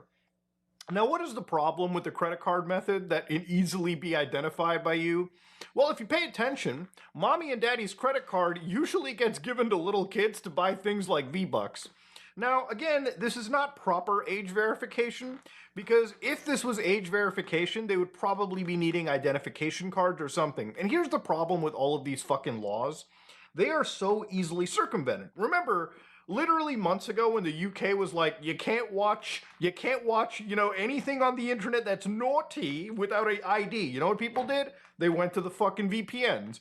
VPNs shot up in searches like literally by 1,000%. Because everyone was like, wait a minute, this sucks. Let me use a VPN. And then the politicians were like, oh God, no. Get rid of the VPNs. Let's try banning it. Let's try putting age gates behind it. So now that we've got Apple coming over here basically complying, and to give you an idea, much like the Discord situation that I was looking at, this is a problem that everyone is going to face. It's actually ramping up, and this is why. So Apple decides that basically in all these countries, they're kind of forced to, right? So for instance, in places like Australia, Singapore, and Brazil, they're going to block users from downloading applications rated 18+, so that could even be like games that have, I guess, violence to them, right? That could be really anything. I mean, it could honestly be any kind of application you can imagine. Really any app that lets you communicate with somebody else, probably thrown 18+. The App Store will perform this automatically. However, developers have separate obligations to independently confirm that their users are adults. So they've got things like the Declared Age Range API, But of course, down over here too, they've also got situations where if a game has something like a loot box, for instance in Brazil, then you're going to have to do age verification because some countries rightfully consider that shit to be actual gambling, and you got to be an adult if you want to fucking gamble. So Utah and Louisiana, which is interesting that they listed these states right over here. There are certain states in the US that have pushed more age verifications, and some states that haven't done it yet, and some states that are currently in the process. So this whole situation is evolving very rapidly, very fast, and you know, it started off with people wondering, well, it's happening in the UK, who gives a shit? The thing is, you lost the war on that front, and unfortunately, everyone loses the war internationally. That's why I talk about this, regardless of where you live, okay? Being a Canadian person myself, there's a lot of bullshit laws in the United States tech sphere that get passed, or in the UK, that you would think probably wouldn't affect you because you live on the other side of the ocean or whatever. But they do, because it happens in one big country. These guys, these big tech companies, they're just going to do blanket age verification, blanket ID grabs, because that's the world we live in. They're getting forced from every angle. So unfortunately, the politicians that govern us, unfortunately, don't really have to be subject to this kind of crap, or really subject themselves. This is mostly for the common person that never wanted this to begin with. Now, to give you an idea, obviously, I think this is better because, hey, using a credit card, immediately, you're not really attaching your ID to it. Now, to give you a quick understanding, when you make an Apple account, you can just put your first, last name. You don't even have to attach things like a credit card to begin with. In some cases, depending on what Apple product you buy, you don't even need to make an Apple account to begin. Now, you need to make the Apple account, and now you need to verify it with a credit card, or you can delay it till later. But there's unfortunately no real point in delaying it, okay? If you want to get access to actual basic functionality, then you're gonna have to provide that information. Now again, the credit card stuff is good, okay? It's like a great stopgap. But like the VPN shit that I talked about earlier, bro, the politicians are just gonna look at it and say, okay, kids are using their parents' credit cards to circumvent this bullshit. Let's start getting IDs. This is all stuff that the more circumventions we dig up, the more these fucking scumbag, sleazy politicians. Some of these politicians have even been on famous islands, by the way, where terrible things have happened. They're the ones pushing for this kind of crap, and they will not stop until, again, the age of mass surveillance is totally fucking complete. You should resist this at this point in time. I don't like any of this, and the reason I don't like any of this is because I know exactly where it leads. Now, of course, you might be like, well, it's great. I don't use a fucking iPhone. I use Android. And unfortunately, even for things like Android, it's not really pretty. Remember months ago, we looked at Android where out of nowhere, Google was like, wait a minute, all that extra functionality of you installing applications like sideloading it into your device, yeah, let's ramp that down a little bit. And their reasoning for that was because people were getting scammed. They were basically going to turn people's Android phones into Fisher-Price devices, which again, is not the reason you buy an Android phone. Android phones are built for the express purpose of being not just direct competitors to Apple, but also giving you a lot more functionality and freedom with your device. There's literally, if you care about being a power user, always buy an Android, okay? Apple phones are fine until you actually want to do something outside of what Apple deems as okay. Want to run an emulator that actually requires things like just-in-time compilation? Gotta go through a fucking million hoops for this. Install an APK. Anyways, though, when it comes to Android, even for the developers, and this is something that you might not know of, Google kind of loosened this, but ultimately, at the end of the day, according to Google, developers that want to create an account and distribute applications outside the actual framework that Google provides apparently have to sign a $25 registration fee, complete an identity verification process, which involves submitting a valid government-issued ID, such as a passport or driver's license. Now, here's the issue with that. Imagine if you make privacy-focused applications or something, and you distribute them on the Android storefront or a third-party storefront. If you have to provide your ID and you made something sensitive, imagine a government being able to subpoena that developer's identification and doing God knows what with it. That is one of those things you have to think of. It's not something you should tolerate, okay? Imagine in a normal world if you were just using Microsoft Windows and you were distributing an exe file for people to download, but the only way that Microsoft would really like let you do that is if you provided them your actual identification. It would be insanity. Nobody would be okay with that. But that's the world these scumbags are trying to fucking normalize. And the fact that it's happening on cell phones, which most people have cell phones. Some people don't even have like a laptop or a desktop at this point, but most people definitely have access to a cell phone, and that's the market they want to hit first. They want to restrict every form of freedom that you have on these devices, unless, of course, you verify exactly who you are. Now, of course, Google says that there's like some third-party flow that you can like install applications. They'll just ask you 10 times if you want to. I have yet to see this, but the change I don't appreciate at all. And of course, even for that front, it's like, what are you going to do? Are you going to get a phone that is de-Googled? There's plenty of options that exist. Chinese phones that you can buy and install de-Googled Android operating systems. But at this point, we're playing whack-a-mole and we're just trying to avoid the poison until it actually becomes, unfortunately, unavoidable. That's really the scary part of the story. You know, at least when it comes to iPhones and Android devices, I feel like a lot of these politicians want to push a world where, you know, people not only have to verify themselves, but it's going to get to a point where we have to basically download only the approved applications that exist around us, right? At least when it comes to the Google side, and even Apple, when you can sideload stuff in certain areas like the EU, it's still not perfect. There's a lot of actual friction involved with giving up your actual identity when all people are doing are just downloading applications and installing them on their devices. I think we should live in a world where you should be allowed to download whatever you want, install it on the devices you pay hundreds, if not thousands of dollars in some cases for. And look, I get it, protecting children and everything is really important and whatnot, but what is the end goal for these organizations? What is the end goal for the government? Is the end goal just having our actual like identification put inside a database that can be used in an incredibly disturbing mass surveillance mechanism to watch exactly what we download and what we interact with? I think that's a very important like thing to worry about. I don't like the way the world is headed. And that's why I spend my time on my channel educating you guys and talking about this situation. Look, when it comes to iPhones, I didn't joke. I think for now, the credit card method is probably the best method that you have. But it's a method with an obvious loophole, right? The obvious loophole being that children who these people are trying to protect easily can just get their parents' credit card, and even in some cases when you go to the actual driver's license, they can just grab their IDs. It sounds good on paper because when you think about it, right, having Apple be the person that verifies your age, and then you would imagine that if you were to download any application or go to any website, Apple could actually use something built into their operating system and just say on, their behalf, yes or no, this person is an adult. That sounds really good on paper. But because of how easy the current method is to exploit, you can only really give it reasonably 6 months before the politicians come back to the table and just tighten up restrictions. And when they tighten up restrictions, a lot of these tech companies can't do anything but legally comply. Like, what are you going to do? Comply or exit an entire market? That's just not feasible. I think we're at a point too when it comes to even verifying ourselves. At least Apple has it somewhat right. Like, from what I understand, when Apple does scan your face through Face ID, a lot of that stuff, all that information stays locally on your device.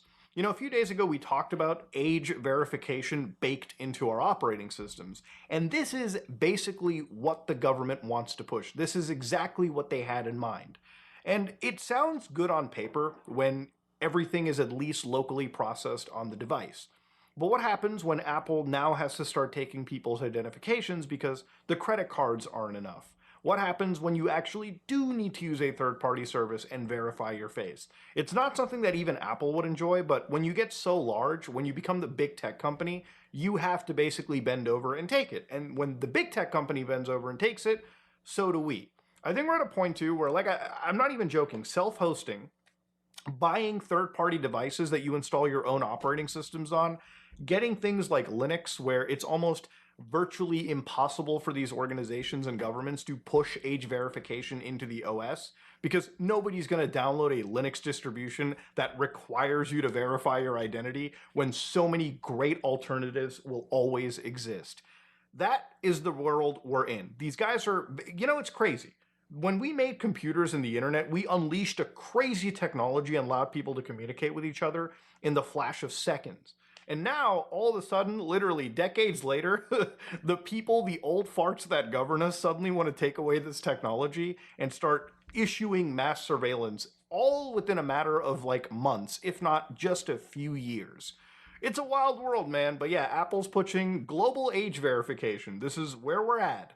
Google, at least when it comes to its development schemes, is pushing age verification. And who knows how long it will take before Google pushes the exact same thing Apple is doing onto their App Store as well. Which is, by the way, where most people get their applications from. How long until eventually this kind of stuff is also baked key into Android as well. It's a wild world, man. But yeah, hopefully you guys learned something. And honestly, hopefully a lot of you guys wake up. The only way to fight back against this is to call your fucking politician, yell their ear off. I'm not even joking. Yell their ear off, write your angry emails, and make your voice heard. Because if you don't fight for this right now, in the next 6 months to 12 months, literally before even GTA 6 drops, I'm not even memeing on that one, the world and the internet that we use is going to look substantially different than what it was just a few years ago. It's insane how far we've gotten, and it's insane how people just kind of let this go on. Don't fight back. Wake up. Rise. I am out.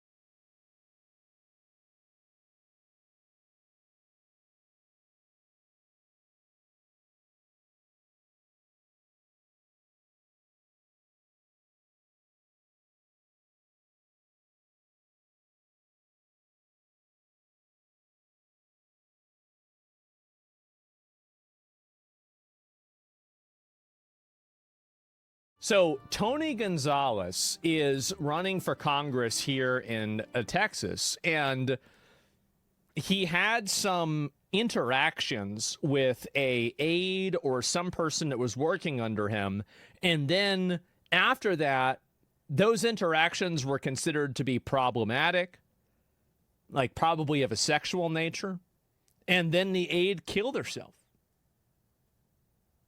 How about that? Wow. Let's take a look at it. This is not a video I ever expected to make. This is not a video I ever expected to make. And I take no joy in making it. My plan this cycle has been to continue to tell the truth about Congressman Tony Gonzalez and his voting record, how he continues to vote against the Constitution during his time in office.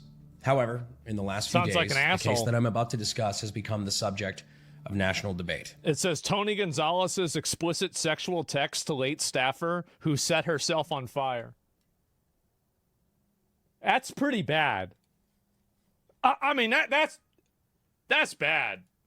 And so I feel like I have an obligation to provide the most accurate details possible. Whole armor? Yeah, I would have never expected in a million years to have to tell the story that I'm about to tell, nor would I ever consider it appropriate if this were mere conjecture. Yeah. But at this point, these are no longer allegations. Okay. This has now been proven beyond a shadow of a doubt to be true. I'm gonna just reframe it real quick so you guys can see the stuff. And the truth must be told. The voters have a right to know. And that is why, for the sake of the district, the party, and the country, Tony Gonzalez should step down. I'll start from the beginning. Well, how do we know Regina he did Santos Aviles was a regional director for Texas 23rd Congressional District, Congressman Tony Gonzalez. She was originally from Uvalde and had served prior running the Uvalde Chamber of Commerce. From everyone that I've spoken to and from every account that I've been able to find, she was beloved by the community and took great pride in her work. She joined Tony's staff in November of 2021 and dedicated the rest of her life to serving the district, including her hometown of Uvalde, with various issues that the district was facing. But on September 13th, 2025, first responders were called to her home after an alleged suicide via self-immolation, where she was declared dead the next day from her injuries. What the She left behind her husband and an 8-year-old son. Several days. Who the fuck does that? That's insane. And she's 35. And she had like a husband and kid? After the fact, when asked, Tony said that he was, quote, heart-stricken at the news of her passing. Yeah. He did not attend the funeral.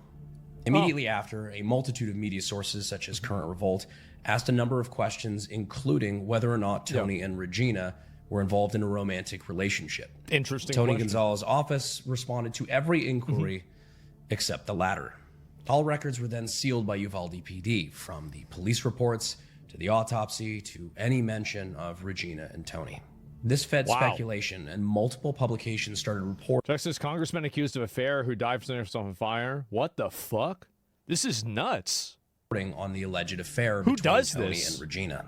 This would be a bombshell, as Tony is a married man with 6 children and often uses his appearance as a family man for his public image.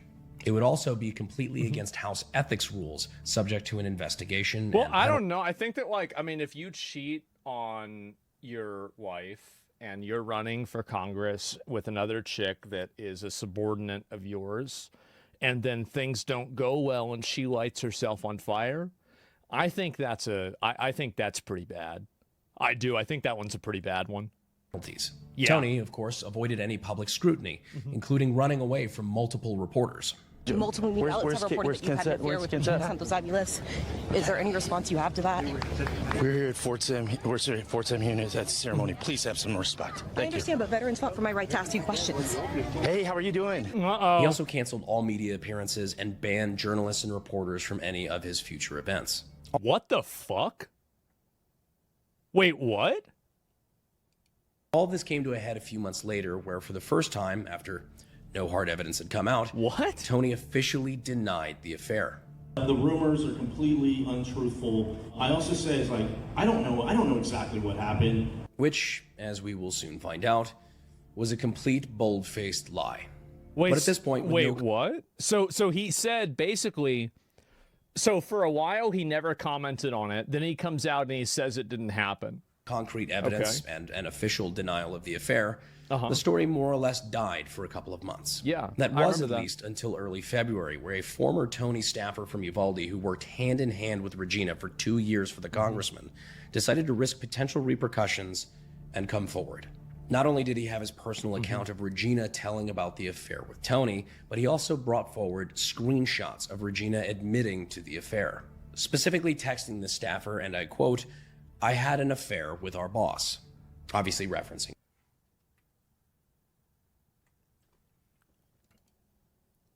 They defame me. It's really bad. I had to go to the wedding of my friend. Everyone already knew the accusation threw at me. It sounds so fucked up, but Haley's not even hot. She needs to calm down. I promise you, just hold your head high. The office doesn't know about anything about it. They're going to find out. I have your back 100,000%. I know I'll be fine. I'm not afraid of that. What the fuck? Obviously referencing Tony. He even told about the facilitation of his family cabin for Tony, which he only later found out was used for extramarital activities. What the After fuck? this news started to break, Tony continued to double down and deny any wrongdoing, despite for the first time, material evidence is starting to come forward. Now, at this point in the story is where, unfortunately, I get involved. In Tony's denial, he blamed me for his actions, saying it was my fault that a, quote, disgruntled former staffer was given a voice and that he wouldn't engage in personal smears, which is That's convenient whenever it's him that's getting smeared. That's very convenient.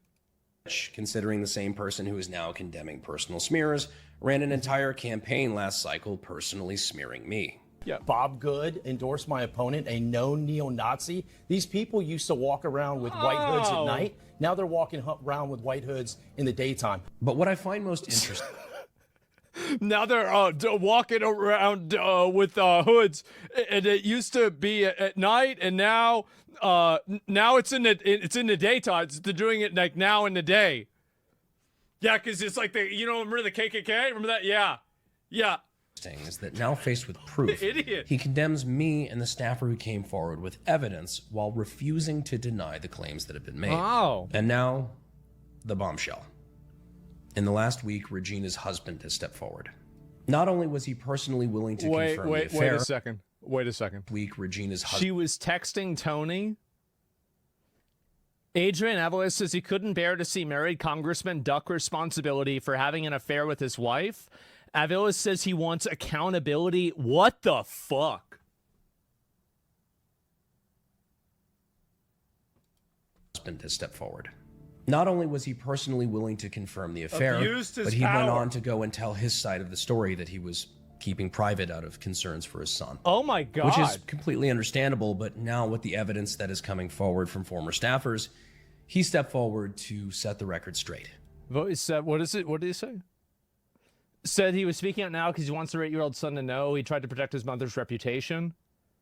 Oh, that's so sad. Straight. He also came forward with text messages from Regina's phone, confirmed by forensic software. See, that's what I would have wondered, right? It's like, because couldn't you immediately know whether that's true or not? Because you just find out from the text messages. Showing that not only was Tony involved in a sexual relationship with Regina, but that he pressured her into it from a position of power. No way! And it's, dude, so this is her saying, this is going too far, boss. So how long have you thought I was hot? What the fuck? This is too far, Tony. Go to sleep. Are you sure you're sober? With her even mentioning several times that he was going too far, and even at one point asking if he was sober. These are only a handful of texts that have been put forward of what I'm told are thousands of texts. Surely. Between Regina and Tony. Keep in mind, this is a married congressman with 6 children talking to a married female subordinate. Right. From Tony to Regina. Then send me a sexy pic.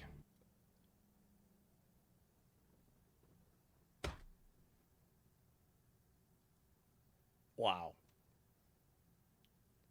The thing is, like, stuff like this is, like, it happens, and it's like, you know, a lot of times it's harmless, but I bet the way this ended is the real problem. Like, somebody cheating on their wife with a staffer is obviously really bad, but whatever happened here led this woman to set herself on fire.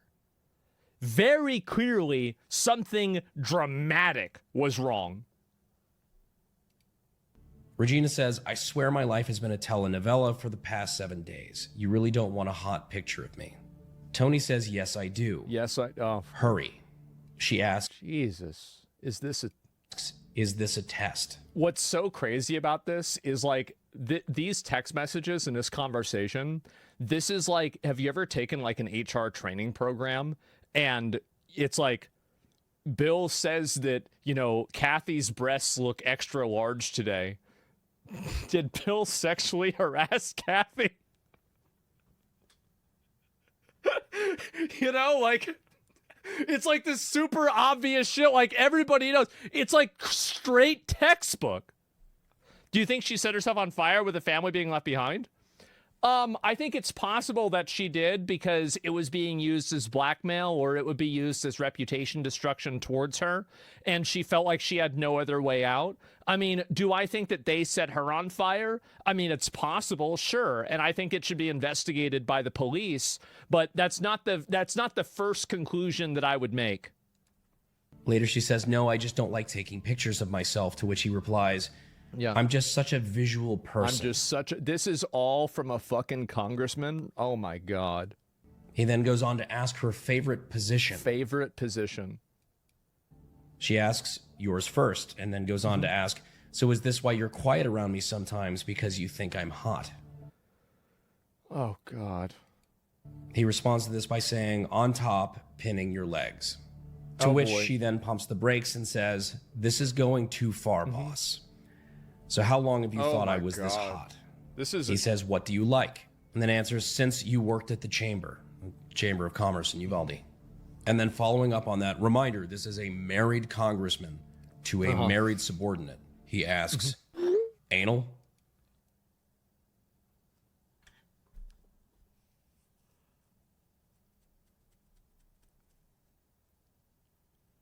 Jesus, man.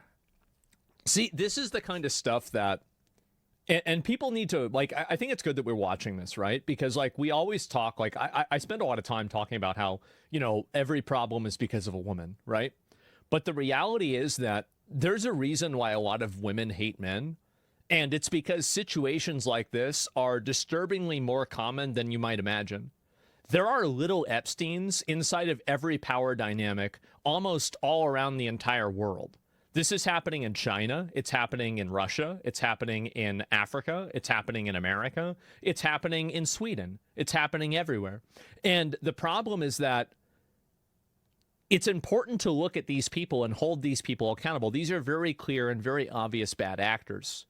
And the problem is that sometimes, because there are people that make fake accusations, there's people that exaggerate things, etc., that we throw the baby out with the bathwater.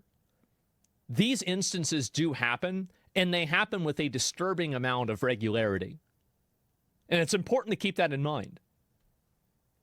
If you talk to 5 attractive women on the internet, you'll get 20 stories about stalkers.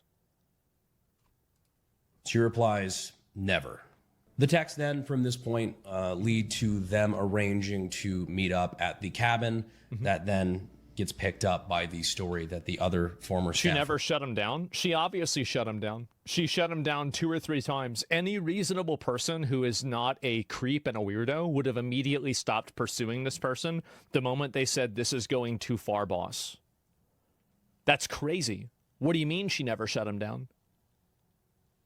She said she didn't want to send him a picture. She said no like 3 times. What are you talking about? Had told. She kept responding though. I'm just man. I'll pull you up real quick. Would you want your daughter to have a job like this and be treated this way towards a boss? Would you want this to happen to your daughter? Really simple question.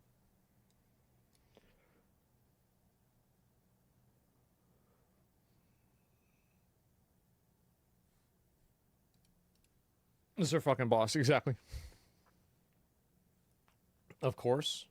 You'd want this to no, of course. Oh, no, of course. Okay, so then why are you defending it? Why are you trying to rationalize? I don't understand. It doesn't make sense to me. I don't know why you would try to rationalize it in that case. Like, if you know that it's problematic and bad, why would you even say that? Red element, Donnie, I have no frame of reference for situations like this. Well, let me get this straight. Like, and this is the thing. Like, I really want to understand like how anybody could think this is okay to do. I'm out of my element. What do I not understand here? She could have just said, this is too far, I'm done talking. She can't say I'm done talking. There's a power dynamic and he's her boss. She can't do that. I don't think that there's a problem. Like, she passively said no 3 times. She literally said, she said no. Like, she literally said this. I don't think you understand how this works. Fair enough, Tenchi's toilet. That was kind of cold. Yeah, peak.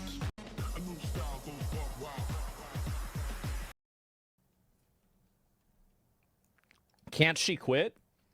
Can't she quit? Yeah, she can quit. Yes. Mixed messages? What is this here? Mixed messages. This new Japan exclusive Burger King item is their most ridiculous one yet. And it's not even how it looks. It's what they called it. I'm here to try their new burger, the Big Mouth White. What the heck did you just call me? When I entered it, it was an absolute madhouse. Everybody, their mother, and even Don Cheadle was in there, pushing me deep into an existential crisis. How do we place such importance on ourselves when in reality we're nothing more than one of the 20 burgers being pushed down a slide? I got my burger and ran away before I started to cry. First of all, you can't name it that. You can't have a burger called the Big Mouth White. And further, you can't keep making burgers that look like this. It just keeps getting worse the longer I stare at it. The room was filled with some sort of strange garlicky funky smell that's nice coming from food, but would be terrible from a candle. I got the chicken and beef version. A fried chicken patty, a not fried hamburger patty, 2 slices of Gouda cheese, tons of mayo and pickles, and a special white sauce with the luxury of garlic and camembert cheese. What's even more shocking than fried chicken and a hamburger together is how delicious this is. The texture is absolute insanity. One minute you're enjoying chicken and ooh, there's a hamburger. One minute you're enjoying hamburger, ooh, there's chicken. The sauce tastes just as funky as it smells. And with only a few bites, I was completely ready to forgive Burger King for everything they've done to me up to this point. For now, anyway. This new Japan exclusive Burger King item is their most ridiculous one yet. And it's not even how it looks, it's what they called it. I'm here to try their new burger, the Big Mouth White. What the heck did you just call me? When I entered it was an absolute madhouse. Everybody, their mother, and even Don Cheadle was in there, pushing me deep into an existential crisis. How do we place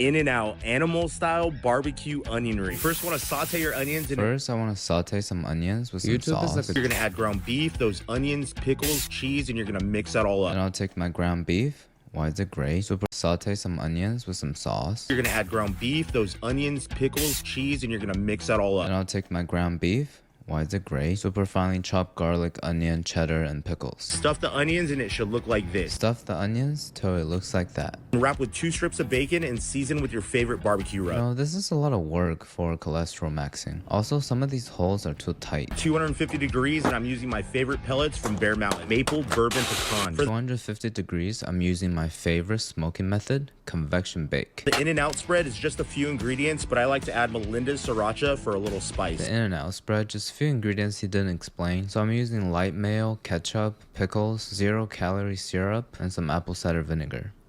It smells really bad. Barbecue sauce and sesame seeds on those donuts to let it tack. And finally some sweet baby rays and sesame seeds to let it tack. Final 30 minutes in the oven, I think we're ready. Let's give it a taste and rate 1 through 10. It is just like a great In-N-Out burger. Great recipe. Ground beef tastes kind of funny though. Alright, thank you. In-N-Out animal style barbecue onion ring. First, want to saute your onions. First, I want to saute some onions with some sauce. You're gonna add ground beef, those onions, pickles, cheese, and you're gonna mix that all up. And I'll take my ground beef. Why is it gray? Super finely chopped garlic, onion, cheddar, and pickles. Stuff the onions and it should look like this. Stuff the onions till it looks like that. Wrap with 2 strips of bacon and season with your favorite barbecue rub. No, this is a lot of work for cholesterol maxing. Also, some of these holes are too tight. 250 degrees and I'm using my favorite pellets from Bear Mountain. Maple, bourbon, pecan. For 250 degrees, I'm using my favorite smoking method, convection bake. The In-N-Out spread is just a few ingredients, but I like to add Melinda's sriracha for a little spice. The In-N-Out spread, just few ingredients he didn't explain. So I'm using light mayo, ketchup, pickles, 0-calorie syrup, and some apple cider vinegar. It smells. You must have seen these golden diner pancakes on the internet at this point, and people be waiting in 12-degree weather for 2 hours for them. I found this online recipe. Let's see if it's any good. So that's 1/4 cup water, 1 1/4 cup buttermilk. We heat it till it's about 90 degrees. A packet of yeast combined with a cup of flour. Pour the buttermilk mixture in. We'll mix that fermented thing with 2 eggs and 1/4 cup of oil. It smells really sour. And finally our dry ingredients of another cup of flour, sugar, baking soda, salt. Very thick, yo. Flip it in about 2 to 4 minutes.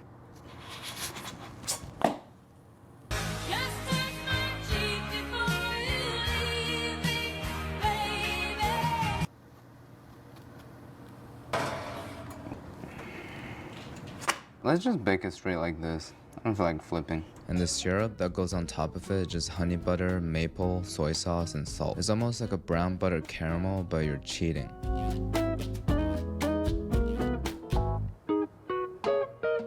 It's so bouncy. A lot of texture it looks like.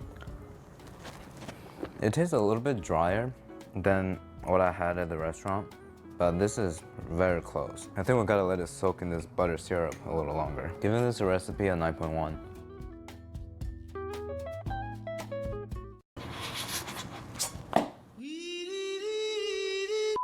In-N-Out animal style barbecue.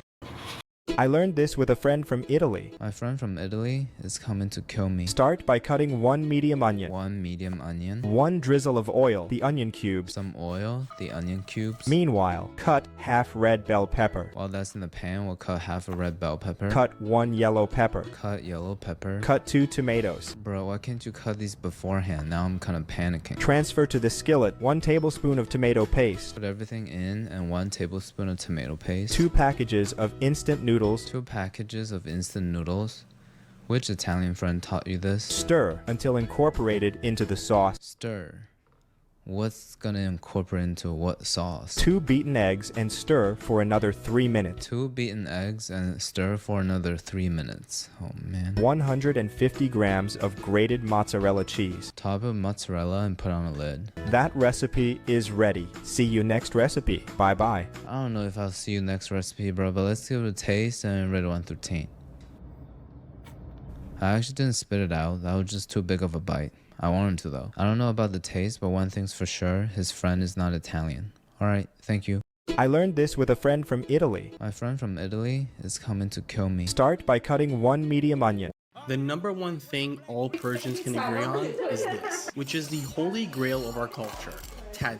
And my Persian mother is going to show us how to make it. I'm not a Persian mother, but I have been invited many times to Great Neck, Long Island for Shabbat, so I think I can try to teach this course. We drop jasmine rice into a rolling boil for exactly 8 minutes. We want it to be soft but still snaps like that. Then we'll drain it into a dirty sink. It's gonna add to the flavor. Rinse it with cold water to stop the cooking process. Then a non-stick, some water, and a lot of olive oil. You can do butter too. I think it leads to a better color. Now I have some Greek saffron just crumbling on top so it turns into sort of like a powder. The heat is gonna activate the aroma, but don't be too slow because it's gonna start exploding.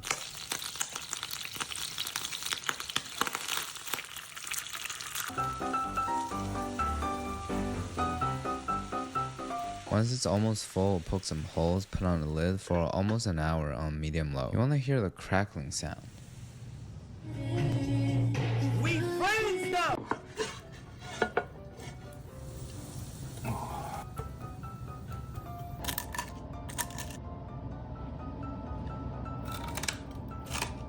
Very crispy, kind of bland.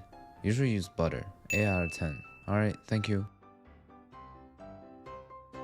The number one thing all Persians can agree on is this, which is the holy grail of our culture, tadik.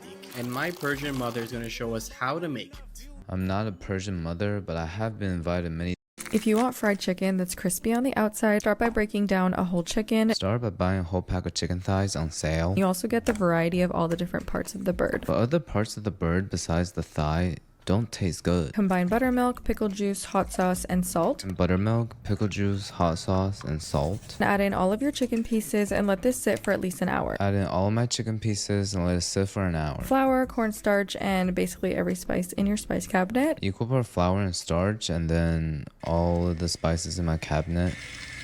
The wet batter and into the flour, then dunk it back in the wet batter and into the flour again. Out of the wet batter into the dry flour, back to the wet batter, into the flour again. Repeat that a few times till they're well coated.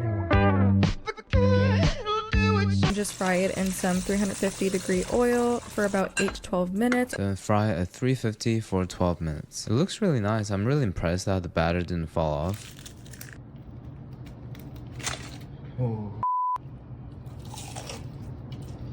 Because the dredge is under seasoned, you can actually taste the buttermilk pickle marinade really well. Very good, crispy out, juicy in, but I think the coating is a little too thick. 8.5 out of 10.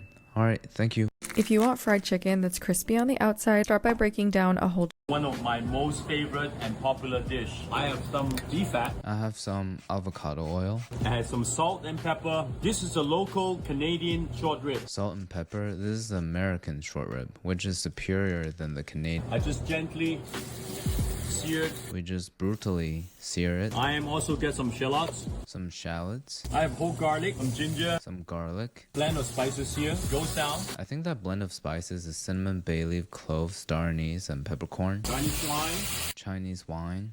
Dollar wine. Mirin. Bit of coriander. Beef stock. Some leeks and chicken stock. I have some rock sugar.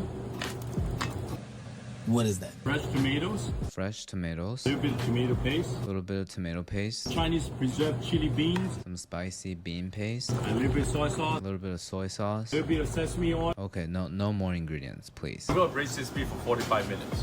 Put a lid on and braise for 45 minutes. After 45 minutes, you can see the shininess. After 45 minutes, the meat is still like really hard. So I added another hour. Now the meat is tender and the sauce is kind of shiny. Butter potatoes, the braised beef in, some braised meat sauce. I don't have butter potatoes because I don't eat carbs, man. This piece looks and smells amazing. So let's give it a taste and rate it 1 through 10.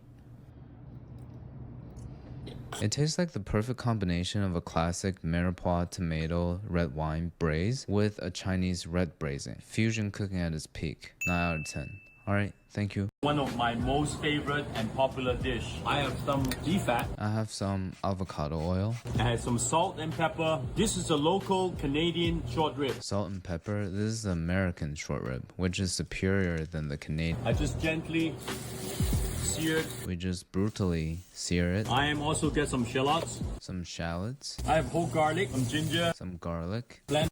This Chinese chef is amazing.